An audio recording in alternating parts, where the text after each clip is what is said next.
For the biggest personalities on the biggest stories, and don't miss us on The Herd weekdays at 12 Eastern. Catch it all right here Monday through Friday on FS1.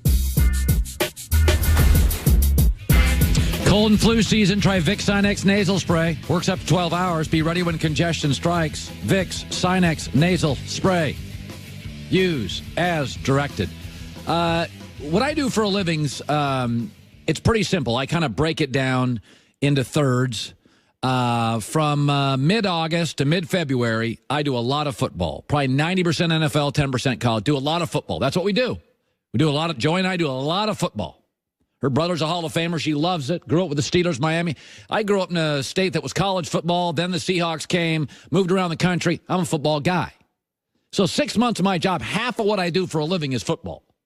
And then the football season ends, and you piddle around for about a month. You got a little this, you got a little that, a little this. And all of a sudden, and you get into basketball, and you do that for about 3.5 months, 4 months. NBA playoffs, they last a long time. And NBA free agency, and you piddle around for about a month to take some time off, and then go back into football. And not real difficult. And my entire career, I have felt at this time of the year, all right, I'm at the end of football season, and I can't wait for other stuff. But there is something that's different this year.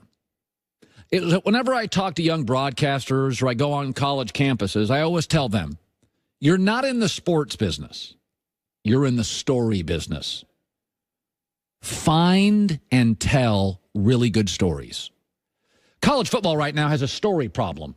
Bama, Clemson, again favored next year. Not a lot of stories. NBA, how easily will the Warriors win their title? Not a ton of compelling stories. I don't remember an NFL season ending, and I can't wait for next season.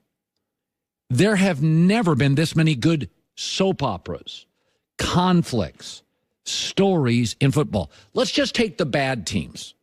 Let's take the crappiest. If I gave you the crappiest 8 teams in the NBA or the crappiest 8 teams in baseball or the MLS or hockey, not that compelling. Here's the bad teams in the NFL, the Raiders.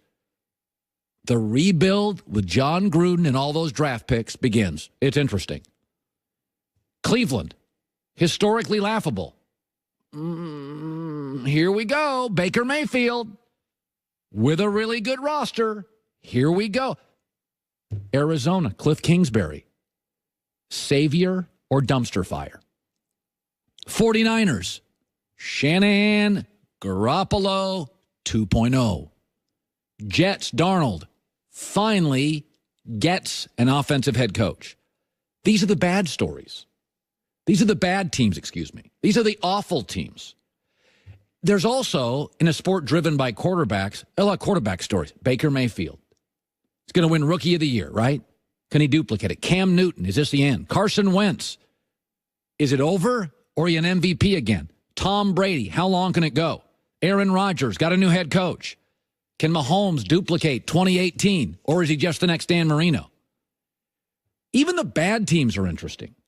The quarterback stories, the extension of Breeze and Rivers and Brady and Ben, the emergence of Mahomes, the reemergence of Luck, the emergence of Baker and Deshaun Watson. The Super Bowl is old guard against new guard, battle of a generation. The NFL, baseball squashes stories and certainly doesn't create many. College football's got a story problem.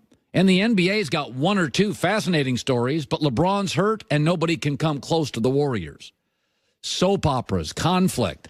I'm not in the sports business. I'm in the story business. I got to find them, tell them, talk about them. Take Arizona. The Suns are bad and unwatchable. Arizona Cardinals, next year, kind of fascinating. Milwaukee's the number 1 seed in the NBA, but they don't move the TV dial. I've seen the ratings when the Bucks are on. The Green Bay Packers are a non-playoff team. Don't you want to see what happens with Aaron Rodgers and his shiny new toy at head coach? This is the first time I ever remember. I cannot wait for free agency. Free agency is getting huge in the NFL. It's becoming like NBA free agency. Where's Antonio Brown going to end up? Where's Le'Veon Bell? These are stars. We may have the best, second best running back and the best wide receiver in the football changing teams. Joe Flacco, Super Bowl MVP, is going somewhere. It feels different than it's ever felt. By the way, I don't mean to, I never want to be seen as a hater. That's why I've invited Baker Mayfield back on the show. Did you notice, Joy, last night that over the last 2 or 3 days that Paul George is officially Oklahoma City's franchise player? There is no more debate. There is no more arguing. Westbrook now provides highlights and fun moments. Paul George is now the franchise. 36 last night, leading scorer, taking shots late. Oklahoma City is 3-0 on a little bit of a run, and it's all about Paul, shooting 46% from threes and averaging over 33 points a game. You can't debate it anymore. This is no longer Westbrook's franchise. Westbrook is a broken player, can't shoot. I don't think he's at all dependable emotionally. Can't do an interview after the game without crisis and conflict. Back 9 of his career, couple surgeries now, statistically a horrible late-game player, and a borderline all-star. Paul George is a borderline MVP. He's become clutch, emotionally dependable, easier to play with. The head coach of the Oklahoma City Thunder, and I love that Billy Donovan is doing this, is now trying to play Paul on the floor without Westbrook. And then playing Westbrook without Paul. Play them separately, see what happens. Paul George, when he doesn't play with Westbrook, plus 16. Westbrook, when he doesn't play with Paul George, plus and minus plus 5. Oklahoma City is all about Paul. In Paul George's biggest games for the Thunder, they are 12-2. Hard to beat. In Westbrook's biggest games for the Thunder, they're 7-7.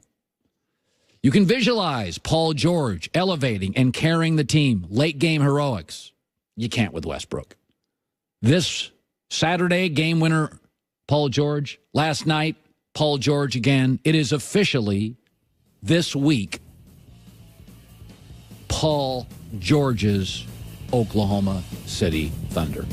Hour 2 next.